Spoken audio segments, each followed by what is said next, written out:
Assalamualaikum class. Today we will discuss about the optimum conditions for UV analysis.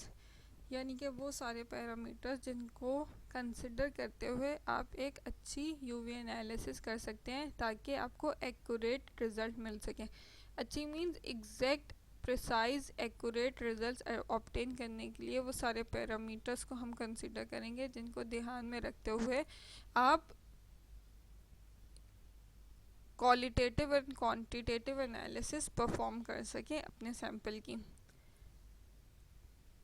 सबसे पहले हमें start करें हैं इंस्ट्रूमेंटल पैरामीटर्स. इंस्ट्रूमेंटल पैरामीटर्स में there are 3 instrumental parameters which are to be considered for optimal analysis by UV spectrophotometer. First is slit width, second is scanning speed and third is stray light. सबसे पहले हम देखते हैं slit width क्या चीज़ होती है. Width of the slit through which the monochromatic light from the monochromator passes before entering into the sample. मैंने आपके जो क्वेश्चंस को आंसर किया उसमें भी हमने बताया कि एग्जिट स्लिट की एक होल है, उस होल से आपकी लाइट ने एग्जिट करके जाके सैंपल से इंटरेक्ट करना है. तो वो जो विड्थ है यानी कि जो चौड़ाई है उस स्लिट की जहाँ से मोनोक्रोमेटिक लाइट ने पास होके आपके सैंपल से इंटरेक्ट करना है, मोनोक्रोमेटर से लाइट रिलीज होनी है, बाहर निकलनी है, स्लिट से पास ऑन होके आपके सैंपल से जाके इंटरेक्ट करना है, वो विड्थ को हम कहेंगे ये that is called slit width. Prism और grating never completely monochromate the light. अब आपके पास क्या है कि जो प्रिज्म और ग्रेटिंग्स होती हैं ये आपके पास कंप्लीट मोनोक्रोमेट नहीं करती हैं, but it have a narrow range of wavelength. यानी कि आपके पास ऑल्दो वो हमने बोला वो डिस्पर्सिंग एलिमेंट है, वो आपके जो लाइट है उसको डिस्पर्स कर देगा इनटू इट्स कंपोनेंट, लेकिन ये नहीं है कि वो हर एक वेवलेंथ की लाइट को कम्प्लीटली सेपरेट कर दे. उसमें एक नैरो रेंज मीन्स आपके पास बहुत, फॉर एग्जांपल अगर मैं बोलूँ तो 310 टू 311 या 312 नैनोमीटर की रेंज की एक लाइट का बीम बन जाएगा. 313 टू 314 या 314 टू 316 इस तरह से एक नैरो रेंज डेवलप करता है मोनोक्रोमेटर, जिस का जो डिस्पर्सिंग एलिमेंट है जो कि प्रिज्म और ग्रेटिंग्स हैं. Higher intensity will present at the centre of the range. यानी कि जो रेंज होगी फॉर एग्जांपल 310 टू 314 के जो मिड पॉइंट है वो है 312. तो 312 की इंटेंसिटी सबसे ज़्यादा होगी. अब ये जो मोनोक्रोमेटर ने लाइट को मोनोक्रोमेट किया एग्जिट स्लिट से, जो कि स्लिट विड्थ है, वहाँ से वो पास ऑन होके आपके सैंपल से जाके इंटरेक्ट करेगी. स्पेक्ट्रल प्योरिटी या मोनोक्रोमेटिसिटी किस तरह से डिफाइंड हो सकती है? स्पेक्ट्रल बैंड विड्थ से. यानी कि कितनी अच्छी मोनोक्रोमेटिसिटी हो रही है, यानी कि कितना अच्छा प्रिज्म या ग्रेटिंग आपका डिस्पर्स कर रहा है, आपके फ्रेगमेंट्स में तोड़ रहा है आपकी लाइट को. इसको हम जो अगर समझना चाहें तो किससे समझ सकते हैं? स्पेक्ट्रल बैंड विड्थ है. यहाँ पे आप देखिए आपके पास स्पेक्ट्रा मौजूद है जिसमें एक ट्राइंगल डेवलप किया गया है around the spectra of the compound. जो कंपाउंड का लैम्डा मैक्स होता है उसको पूरा एक रीजन को ध्यान में रखते हुए एक ट्राइंगल ड्रॉ कर लिया जाता है. उस ट्राइंगल का half height and full width will be equal to the spectral bandwidth. Spectral bandwidth क्या होगा? वो ट्रायंगुलर पोर्शन का जो कि एक पीक के अराउंड हम ड्रॉ करके उसकी हाफ हाइट यानी 50% of the energy and full width यानी कि complete region of the wavelength. For example 310 to 316 nanometre का 50% ऑफ एनर्जी जो होगी that will be called as spectral bandwidth. ये किसको डिफाइन कर रहा है? ये प्योरिटी ऑफ द स्पेक्ट्रा और मोनोक्रोमेसिटी यानी कि प्रिज्म और ग्रेटिंग का डिस्पर्स करने की जो एबिलिटी है उसको अगर आपने फाइंड आउट करना है कि कितनी अच्छी आपके पास मोनोक्रोमेटिक लाइट होकर आपका मोनोक्रोमेटर उसको एग्जिट स्लिट से आउट कर रहा है, ये अगर आपने फाइंड आउट करना है तो आपके पास जो एक वेव आई है जिस पे अब लैम्डा मैक्स आपका आया है उस रीजन के अराउंड एक ट्राइंगल ड्रॉ कर लें और उस ट्राइंगल की फुल विड्थ यानी कि उसकी पूरी चौड़ाई और उसकी 50% एनर्जी, ये that will be equal to the spectral bandwidth. Physical size of the slit from which the light passes out from the monochromator, that will be a actual physical size. जहाँ से आपके पास इसको अगर हम कैलकुलेट करें तो ये नैनोमीटर में, क्योंकि एक एरिया है, लेंथ है, तो हमारे पास ये नैनोमीटर में हम इसकी कैलकुलेशन होती है, तो that will be the actual physical size of the light जो कि आपको स्लिट होगा, जो कि लाइट जहाँ से पास ऑन होके आपके मोनोक्रोमेटर से गुजर के जाके सैंपल से इंटरेक्ट कर रही है।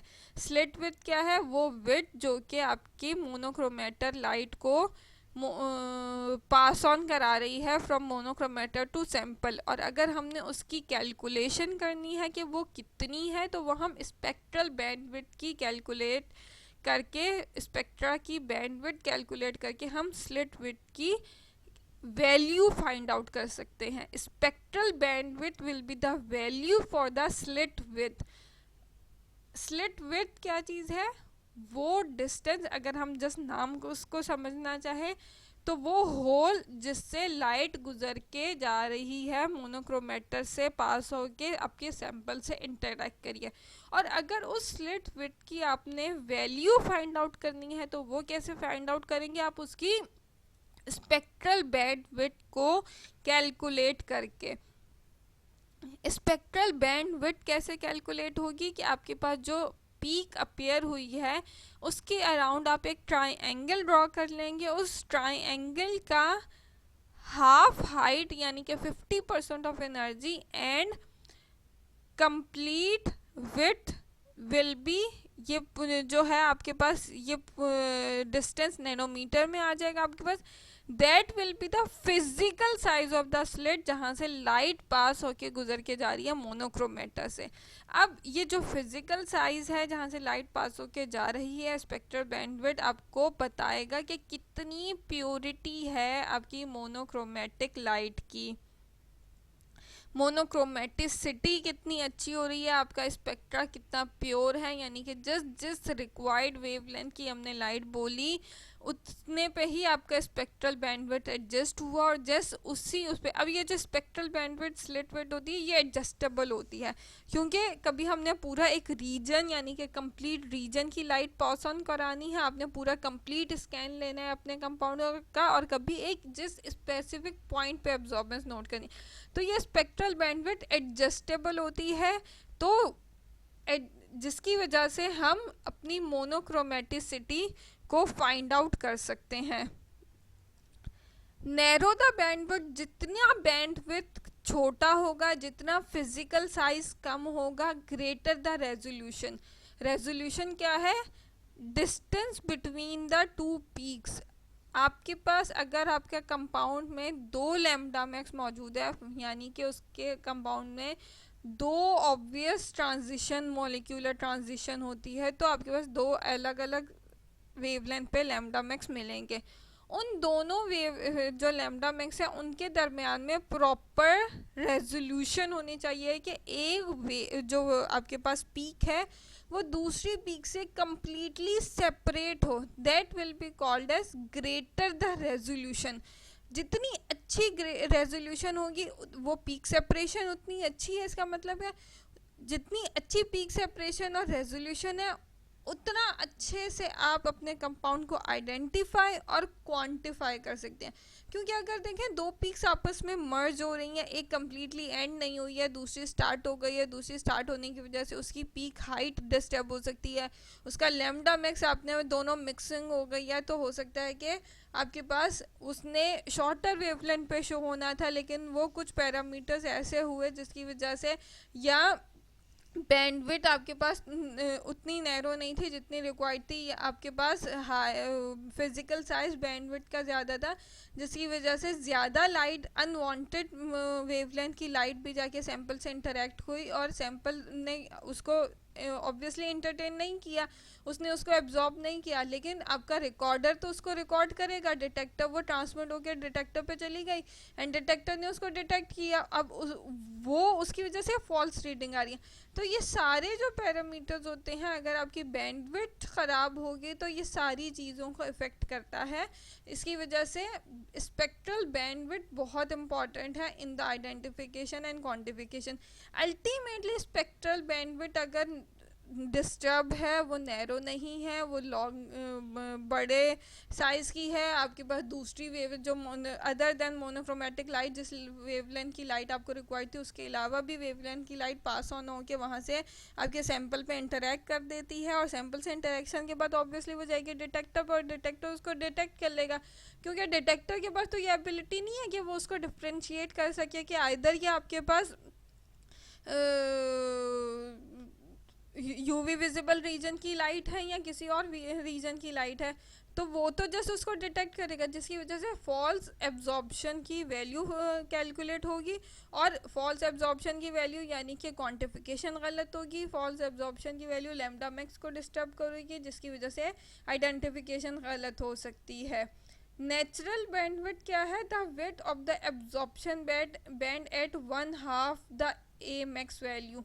नेचुरल बैंडविड्थ क्या है? आपके पास एब्जॉर्प्शन बैंड की जो द विड्थ है वो आपके पास नेचुरल बैंडविड्थ कहलाती है एट 1/2 द ए मैक्स, यानी कि एब्जॉर्बन मैक्स का 1/2 यानी कि 50% जो है, एग्जैक्ट 50 जो परसेंट एब्जॉर्बेंस पे जो विड्थ है आपके बैंड की, वो नेचुरल बैंडविड्थ कहलाती है। It has been shown that if spectral bandwidth exceed 1/10 the natural bandwidth of the substance, यानी कि स्पेक्ट्रल बैंडविड्थ क्या था, जो कि आप अपनी ट्राइंगल ड्रॉ करके हाफ हाइट और फुल विड्थ लेके कैलकुलेट करें, अगर स्पेक्ट्रल बैंडविड्थ बढ़ जाती है 1/10 द नेचुरल बैंडविड्थ, यानी कि नेचुरल बैंडविड्थ के 1/10 पोर्शन से ज़्यादा हो जाती है, यानी कि 1/10 पार्ट वो ज़्यादा हो जाती है, तो absorbance at lambda max will be less than true value. उसकी वजह से क्या होगा, आपकी लैम्डा मैक्स की वैल्यू डिस्टर्ब होगी, और वो लैम्डा मैक्स की एब्जॉर्बेंस की वैल्यू डिस्टर्ब होगी, जिसकी वजह से आपके पास लेस एब्जॉर्बेंस की वैल्यू आएगी, और less absorbance means false quantification. ये आपके पास नीचे देखिए जो डार्क ब्लू और लाइट ब्लू का स्कैन कलर से स्कैन है, इसमें आपके पास देखें 1 nanometre, 5 nanometre, 10 nanometre and 20 nanometres, ये आपके पास डिफरेंट स्लिट विड्थ पे आ रहे हैं। अब जहाँ जहाँ पे जैसे जैसे स्लिट विड्थ बढ़ता जा रहा है, उसकी वजह से ये जो स्पेक्ट्रल बैंडविड्थ है और नेचुरल बैंडविड्थ, इन दोनों में डिफरेंस आता जा रहा है, जिसकी वजह से क्या हो रहा है, आपके पास आपके जो एब्जॉर्बेंस की वैल्यू है वो कम होती जा रही है एक्चुअल वैल्यू के मुकाबले में। तो that will cause an false interpretation. तो आपके पास स्पेक्ट्रल बैंडविड्थ, नेचुरल बैंडविड्थ, ये दोनों आपस में कंपैरिजन में 1/10 से ज़्यादा नहीं होने चाहिए। Natural bandwidth should be 9 to 10 portion as compared to the spectral bandwidth.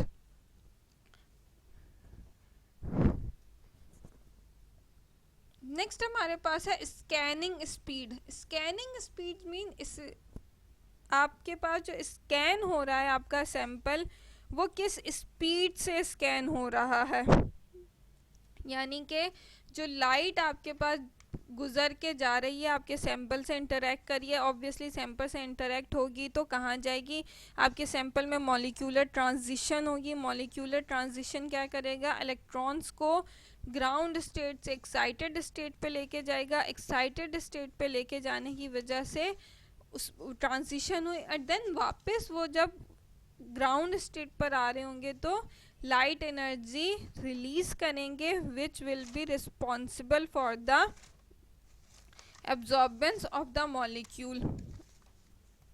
ये पूरा एक प्रोसीजर हो रहा होता है। अब अगर स्कैनिंग स्पीड यानी कि इलेक्ट्रॉनिक ट्रांजिशन ऊपर जा रही है एंड देन वो वापस आ रही है, ये बहुत स्पीड में होगा, तो क्या हो रहा होगा आपके पास, सिग्नल टू द रिकॉर्डर में prevent the recorder pen responding quickly, यानी कि आपका रिकॉर्डर इतना एफिशिएंटली आपकी जो ट्रांजिशन हो रही है उसको रिकॉर्ड नहीं कर पाएगा, क्योंकि वो इतनी रैपिड ट्रांजिशन हो रही है from ground state to excited state and then excited state to वापस ग्राउंड स्टेट। वो रैपिड ट्रांजिशन की वजह से रिकॉर्डर सारे इवेंट्स को रिकॉर्ड नहीं कर पा रहा है, यानी कि कितनी ट्रांजिशन हो रही है, कितनी कितनी एनर्जी पर हो रही है, जिसकी वजह से आपके पास लैम्डा मैक्स की वैल्यू डिस्टर्ब हो सकती है। अब आपके पास ये देखिए दो स्कैन्स हैं, एक है 1 नैनोमीटर स्कैन इंटरवल और एक है 5 नैनोमीटर स्कैन इंटरवल।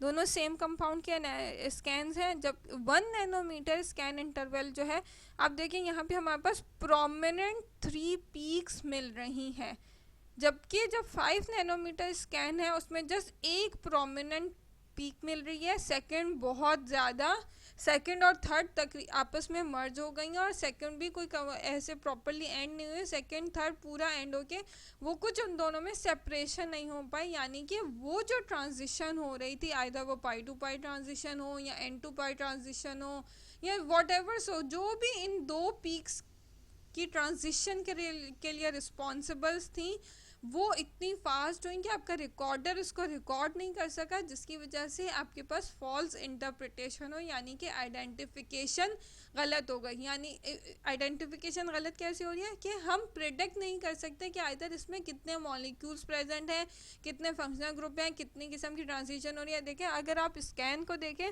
तो पहले स्कैन पे हमें क्लियरली इंडिकेट हो रहा है कि हाँ इसमें तकरीबन 3 तो क्रोमोफोर लाजमी होंगे, लेकिन सेकेंड स्कैन में हमें ऐसा कुछ आइडेंटिफाई नहीं हो रहा, जिसकी वजह से हम फॉल्स इंटरप्रिटेशन यानी कि रॉन्ग आइडेंटिफिकेशन कर सकते हैं। स्कैनिंग स्पीड मींस आपके पास जो ग्राउंड स्टेट से excited state and then excited state से वापस ग्राउंड स्टेट आने का जो प्रोसीजर है और उसको रिकॉर्ड करना, ये पूरा ज़ाबिता आपके पास स्कैन स्पीड जितनी तेज़ी से स्कैन हो रहा 1 नैनोमीटर स्कैन इंटरवल और 5 नैनोमीटर स्कैन इंटरवल दोनों में, sorry 0.1 nanometre scan interval and 0.5 nanometre scan interval, दोनों में स्कैन का ड्यूरेशन में फ़र्क है। स्कैन के ड्यूरेशन मींस आपके पास जो ये ट्रांजिशन का जो था उसमें टाइम मिल रहा है। जब 0.1 नैनोमीटर स्कैन इंटरवल था तो आपके पास अच्छी रेजोल्यूशन हो रही है, और जब 0.5 नैनोमीटर स्कैन इंटरवल हो रहा है तो आपके पास जो ट्रांजिशन है वो आपस में मर्ज हो गई और हम उसको फाइंड आउट नहीं कर पाए।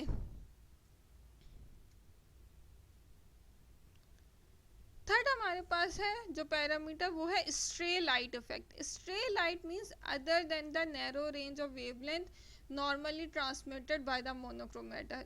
जो वेवलेंथ नैनोमीटर रेंज की हमने सिलेक्ट की हुई थी, उस वेवलेंथ के अलावा दूसरी वेवलेंथ की लाइट ट्रांसमिट होकर मोनोक्रोमेटर से पास ऑन हो जाए। इसका रीज़न क्या हो सकता है, आपके पास scattering and reflection inside the monochromator, जो कि क्यों होती है, imperfection on the optical surface. आपके पास जो ग्रेटिंग है और जो प्रिज्म है या जो फिल्टर्स होते हैं, ये सारी क्या होती हैं, ऑप्टिकल सरफेसेस होती हैं, यानी कि लाइट आकर इन पे इंटरेक्ट होती है और वो अपने कंपोनेंट्स में टूटती है। अगर वो सरफेस इवन नहीं होगी, उनमें कुछ कोई भी डिफेक्ट हो सकता है, तो वो क्या कॉज करेंगी, स्कैटरिंग करेंगी एंड रिफ्लेक्शन करेंगी। Instead of dispersing the light into its component, scattering and reflection का होगा, जिसकी वजह से आपके पास जो अनवांटेड वेवलेंथ की लाइट है वो भी मोनोक्रोमेट होकर एग्जिट स्लिट से पास ऑन होकर आपके सैंपल से इंटरेक्ट करती है। अब इस उससे फ़र्क क्या पड़ रहा है आपके पास? फ़र्क ये पड़ रहा है कि आपके पास फॉर एग्जांपल हमें इन 900 नैनोमीटर की लाइट पास ऑन होके टंगस्टन फिलामेंट लैम्प से गुजर के आपके सैंपल से पे जाके इंसिडेंट लाइट के तौर पे एक्ट कर देती है। अब क्या होगा, इंसिडेंट जो सैंपल है वो तो 900 रीजन में एब्जॉर्ब भी नहीं करता, तो light as it is transmit होकर आपके रिकॉर्डर पे चली जाएगी। अब उसके साथ साथ आपके पास 900 के साथ अल्ट्रावायलेट रीजन की भी लाइट है, उनमें से जितनी लाइट गई जो एब्जॉर्बेंस हुई हुई, बाकी जो ट्रांसमिट होकर गई, लेकिन रीड आउट डिवाइस पे आपके पास ट्रांसमिटेड की वैल्यू बड़ी भी आ रही है, क्योंकि 900 नैनोमीटर वाली भी लाइट ट्रांसमिट होकर गई हुई है, जिसकी वजह से क्या होगा, अगर आप कैलकुलेशन करेंगे मीन ज़्यादा लाइट ट्रांसमिट होकर चली गई है, कम एब्जॉर्बेंस हुई हुई है। ज़्यादा लाइट हम क्यों कह रहे हैं, क्योंकि जो हमें रिक्वायर्ड ही नहीं था वो भी पास ऑन होकर गई है, डिटेक्टर तो उसको डिटेक्ट कर लेगा।